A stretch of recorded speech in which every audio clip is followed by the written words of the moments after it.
inversión extranjera, y esa inversión extranjera va asociada a condición país y condición política. Por ejemplo, uno de los grandes retos a resolver en este momento, más allá de los diálogos y de esa amalgama que tiene que existir entre oposición y gobierno, es el tema, por ejemplo, de los servicios públicos. Cómo se encienden las empresas del país, cómo se abre la productividad del país cuando todavía tenemos deficiencia en el sistema eléctrico, o tenemos deficiencia en el sistema de agua, o tenemos deficiencia en nuestras carreteras y en nuestros puertos y aeropuertos. Y el tema de la gasolina, el combustible, que es otro de los que sigue como un gran asunto pendiente, ¿no? Que por supuesto. Para el transporte a nivel nacional de todo lo que se produce. Por supuesto, o sea, lo importante aquí es reconocer que efectivamente el país se niega.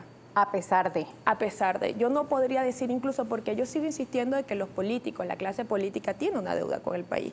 Yo insisto que las mejoras que estamos viendo, las estamos viendo porque es el propio país, porque son los comerciantes, porque son los empresarios, porque es nuestro pueblo, porque son nuestros obreros y nuestros trabajadores que se niegan a fallecer aun cuando el sistema no está en las condiciones óptimas. Así como hemos visto muchos profesionales optando por emprendimientos. Correcto. Ha variado también, digamos, la dinámica de trabajo en Venezuela. Saber Correcto. que una profesión pues no basta, que también es un tema grave para llevar el pan a la casa, y hay que hacer otras actividades que de cierta forma esto ha ayudado a dinamizar la economía, pero también donde queda, ¿no?, el papel del trabajador, el papel de las profesiones, cuando día a día muchos dejan o deciden abandonar el empleo formal para acudir a un emprendimiento o un comercio o un trabajo informal. Sí, esto genera sentimientos encontrados. Yo me siento súper orgullosa cada vez que abro el Instagram y veo la cantidad de emprendimiento y la cantidad de cosas que puedes conseguir allí. Producción venezolana, de gente venezolana, pero por el otro lado la preocupación de la desprofesionalización de nuestra masa humana, porque entonces tú ves una cantidad de ingenieros, de administradores, de contadores que, lejos de estar ejerciendo lo que es su carrera y su profesión y desarrollando el país aguas abajo, bueno, están con los emprendimientos, que no es malo, pero tampoco los extremos nunca son buenos. O sea, esto no se trata de dejar la profesionalización de nuestra masa humana para irnos solamente al emprendimiento y viceversa. Entonces ahí es donde el país tiene que buscar, y la clase política tiene que ofrecerle un gran pacto nacional, una gran solución nacional al país, para que los polos se empiecen a equilibrar. O sea, queremos una sociedad de emprendedores, pero también queremos una sociedad profesional, queremos una sociedad donde los jóvenes puedan graduarse en la universidad y tener un empleo digno, un empleo que les permita tener su primera habitación, su primera casa, su primer carro, su estabilidad, que en algún momento en este país se llegó a tener y que ahorita para un joven es imposible, y por eso nuestra mayor masa de migrantes está en la población de la juventud. Sí. Ahora bien, ya antes de irnos a la pausa, quisiera preguntarle a usted cuál cree que debe ser el siguiente paso que deben tomar los factores políticos en nuestro país para avanzar en el tema de la reconciliación, para retomar los diálogos que son tan necesarios para la solución de conflictos en Venezuela. Bueno, el mensaje que le ha dado la sociedad venezolana a la clase política es claro. Aquí, a pesar del fatalismo al que se ha jugado desde intervención, desde establecer un gobierno interino, las guarimbas, las confrontaciones, las elecciones, toda la gente ha demostrado que el país no se ha acabado en ninguno de estos sucesos. Es decir, el país le está diciendo a la clase política, a pesar de su confrontación, a pesar de sus planes de lado y lado, yo no estoy hablando solamente de un sector, yo le estoy hablando a los dos sectores que componen la clase política de este país. El país le ha dicho, a pesar de todo eso, nosotros queremos seguir viviendo y queremos un país vivible. Entonces esa clase política lo que debería hacer es aprovechar a este país que se niega a fallecer, y debería del primer trimestre del año convocar realmente un proceso de negociación. Ya basta de hablar, la gente no quiere más habladera sin llegar a ningún fin. Un proceso de negociación que ayude a consolidar este leve crecimiento y esta leve estabilización que estamos viendo, y que le dé verdaderamente a los venezolanos la estabilidad social y la estabilidad política y económica que el país está esperando. Porque sin duda el fin de las sanciones y las relaciones con Estados Unidos son también determinantes para nuevos avances en nuestro país. Son las 7:10 de la mañana, Indira, debemos ir a una pausa, pero al regreso también vamos a estar leyendo las preguntas que tiene nuestra audiencia. Recuerda hacerlo con la etiqueta Primera Página. Nuestra entrevistada, Indira Urbaneja, ella es analista político, CEO de Reunificados. Antes de la pausa estábamos hablando en referencia pues a los acuerdos políticos en nuestro país, los diálogos que pues se han detenido, y el tema de la recuperación económica tan necesaria para los trabajadores en Venezuela. Cuando se habla de una recuperación de verdad, Venezuela está avanzando a un crecimiento económico palpable para los trabajadores en nuestro país. Comentábamos el tema de los profesionales, cómo además también un trabajador debe buscar la forma de diversificar sus entradas para poder llevar el pan a su casa. ¿Es esto la recuperación económica de la que se habla o los bodegones en las Mercedes, en distintas zonas de nuestro país? Yo te voy a poner un ejemplo siendo lo más honesta que pueda ser. Imagínate que el país es un avión que venía en picada, en caída libre.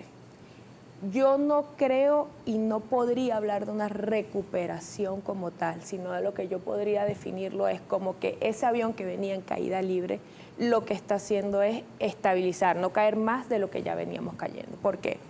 Porque ciertamente, como te dije en el segmento anterior, hay un repunte comercial, que lo vemos en el movimiento que hay, en los bodegones, en las tiendas, en la aparición de nuevos emprendimientos, pero cuando hablamos de recuperación económica nos tenemos que referir directamente al factor productivo y esto solamente tiene que ver con aperturas de nuevas fábricas, de nuevas empresas que producen, que generan empleo y que además le ofrecen un salario digno a la clase obrera y a la clase trabajadora. Sabemos que la clase trabajadora del país está diezmada, que está contra la pared, incluso sobre todo los trabajadores y la clase obrera que tiene que ver con el sector público son los más afectados. Entonces, hablar de una recuperación económica, obviando esta realidad, sería como darle una cachetada a nuestros obreros que todavía ganan 3, 4, 5 dólares, 7 dólares, sería una cachetada para aquellos empleados públicos que lo que recibieron de aguinaldo fueron 30 bolívares. Entonces, pensionados, sí, hablemos de que ese avión que venía cayéndose, parece que hay un piloto que quiere medio enderezarlo, pero no podemos hablar todavía de una recuperación al 100%, porque eso sería mentirle al país, pero además sería faltarle respeto a la gente que incluso este 24 no pudo poner una yaca en la mesa, porque eso hay que hablarlo. Además tenemos que leer el país con diferentes lentes. Venezuela no es las Mercedes. El interior de Venezuela es una realidad completamente diferente a lo que se vive aquí en la capital, eso hay que decirlo. Lo otro que hay que decir es que todavía tenemos un altísimo índice de venezolanos, yo me atrevería a decir que un 75% de los venezolanos no tiene una estabilidad económica ni de ingreso. Es decir, estos son los venezolanos que se rebuscan y que hacen 3 y 4 cosas para poder llevar el pan a la mesa, pero lo que hacen es subsistir porque con lo que ganan o con lo que les ingresa, pues les alcanza para la comida, pero no tienen más allá para darse un lujo, una estabilidad, para darse un paseo, para darse un disfrute. Entonces, hablar de recuperación económica es hablar de una PDVSA 100% productiva. Hablar de una recuperación económica sería hablar de las reaperturas de las fábricas del parque industrial, por ejemplo, de Carabobo, que fue uno de los estados industriales número 1 del país. Y eso no está aconteciendo en este momento. Pero ¿qué ocurre en esas diferentes Venezuelas? Mencionabas ese tema de que pues muchas familias no tienen para poner una yaca en la mesa para las compras de los tradicionales estrenos navideños, pero cuando mencionabas el tema de las Mercedes, por ejemplo, cuando uno pasa por esta zona de la capital, pues ves los negocios más costosos llenos, colas para comprar en ciertos centros comerciales, incluso también en el centro de Caracas vimos también abarrotado todo el centro de personas comprando, ¿no? Mucha actividad comercial. Hay muchos venezolanos que han regresado, eso tenemos que meterlo en el análisis. Hay personas que han regresado con ciertos ahorros, han invertido en ciertos emprendimientos y eso te da una mejoría. Hay mucha gente que está invirtiendo en criptoactivos, en criptomonedas, sí, y eso también hay que meterlo en el análisis. Aquí también tenemos que hablar de que hay muchas personas que estuvieron durante mucho tiempo invirtiendo, sacando su capital fuera del país y ahora con el tema sanciones han dejado su capital en el país, están invirtiendo en el país y lo están gastando en el país. Todo eso es parte de ese reflote económico comercial que estamos viendo. Bien, hay preguntas que también nos llegan por parte de nuestra audiencia. Una de ellas la hace el señor Carlos, le dice: buenos días. ¿Usted cree que el crecimiento fue debido también al tema de las remesas? Porque el crecimiento fue comercial. ¿Y quién compra con los sueldos tan bajos? Es ahí donde las remesas hacen de auxiliar. El tema pues de estas ayudas que llegan del exterior. Sí, es un poquito de todo. Es un poquito de las remesas, es un poquito de la gente que está emprendiendo, es un poquito de todo este mercado de criptoactivos que se está generando. Tiene que ver un poco con lo que ya te comentaba de que la gente está prefiriendo invertir el dinero, dejar el dinero en Venezuela que llevárselo fuera del país porque también todo este tema, y esto es importante aclararlo, Cuando un banco ahora en el extranjero ve que eres venezolano, esto no tiene nada que ver con que si eres del gobierno o no eres del gobierno, o si tuviste negocio o no. Simplemente ya cuando dice venezolano le ponen un check y le ponen un ojo allí. Entonces mucha gente incluso que no tiene nada que ver con el tema político está prefiriendo dejar su plata en un lado más seguro que llevársela afuera porque tiene miedo de que le cierren la cuenta, tiene miedo de que le congelen los fondos. Entonces hay gente gastando en el país. Bien, hay otra pregunta del señor Ramón Ramos, el líder. Él le dice, ¿qué ha pasado con el bloqueo y las sanciones en Venezuela? Que ahora se habla de recuperación económica. ¿Ha disminuido este bloqueo y las sanciones al país? ¿Qué ocurre? No, es que hay que aclarar que el bloqueo y las sanciones han sido al país correlacionado al tema Estado-Gobierno. Nunca han sido sanciones que afecten directamente al sector privado. ¿En qué ha afectado al sector privado? En lo que uno llama el overcompliance, o el sobrecumplimiento de estas sanciones, donde una empresa extranjera simplemente no quiere comercializar con una empresa venezolana por temor a que los Estados Unidos arremeta o tenga algún tipo de penalización contra ella. Pero realmente lo que es la sanción como tal está dirigida completamente al sector gobierno. Pero también hay que decirlo, yo hablaba al principio del bloque, hablaba de la economía globalizada. La economía globalizada sobrepasa cualquier tipo de barrera y por eso las sanciones y el bloqueo cada día es menos efectivo y lo que hace es imprimirle sufrimiento a los pueblos, pero no generan cambios políticos, porque al final del día los comerciantes siempre se la van a arreglar para comercializar y para generar ingresos y se van a buscar la forma de pasar las sanciones por debajo de la mesa. Y la pregunta que la gente suele hacerse, porque si estamos en un bloqueo, si somos un país sancionado, encontramos cada vez más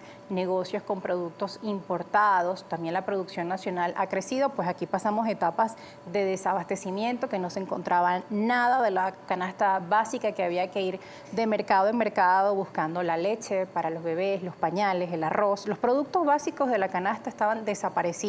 Y justo hablamos de un país sancionado, un país bloqueado, pero han proliferado todo tipo de negocios. Porque empiezan a perder el temor. Hay empresarios que, por ejemplo, estos grandes supermercados que estamos viendo que se están estableciendo sobre todo en la ciudad capital, o este gran hipermercado farmacia que abrió recientemente, cuando tú ves esos negocios tú dices, wow, pero esto se surte 99% con productos importados. ¿Cómo es esto? ¿De dónde viene esto? Bueno, precisamente los empresarios van perdiendo el temor.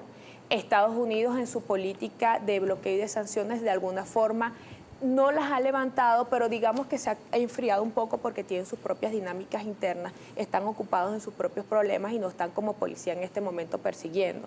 Pero además también tú te preguntas cómo países que tienen años sancionados, como Cuba, como Irán, por ejemplo, o como Corea, ¿cómo subsisten? Bueno, porque llega un punto en el que las sanciones empiezan a pierden su efectividad y definitivamente para lo único que sirven, como ya dije, es para lastimar y lesionar a la base social, al pueblo, al que sí no tiene cómo sobrepasar esa sanción. Pero vamos a un punto y con esto te cierro. Sí, efectivamente me permiten traer productos, pero esas triangulaciones que a veces hay que hacer para evadir las sanciones generan un incremento en los precios y en los costos, y eso lo termina pagando la gente. Entonces, aunque sí se me permite traer, aunque sí puedo llenar un bodegón de productos o una farmacia de medicamentos, los venezolanos terminan pagando un alto costo por estos productos porque muchas veces por el tema de sanciones yo tengo que triangular, yo no puedo venir directo de un país a Venezuela, a veces tengo que hacer otro tipo de operaciones o irme con proveedores que no les importan las sanciones, pero entonces me pechan mucho más caro. Entonces sigue habiendo un efecto perverso de las sanciones en lo que tiene que ver con el bolsillo del venezolano y el poder adquisitivo. Muchas gracias por estar con nosotros, Indira, por darnos tu visión en referencia a los temas de política y de economía en nuestro país al cierre de este año 2021 y las expectativas para el 2022. Gracias. Gracias a ti, gracias a todos. Y gracias a ustedes también por acompañarnos acá en Primera Página y hacernos llegar sus preguntas y sus comentarios. Nos vamos a la pausa, al regreso más información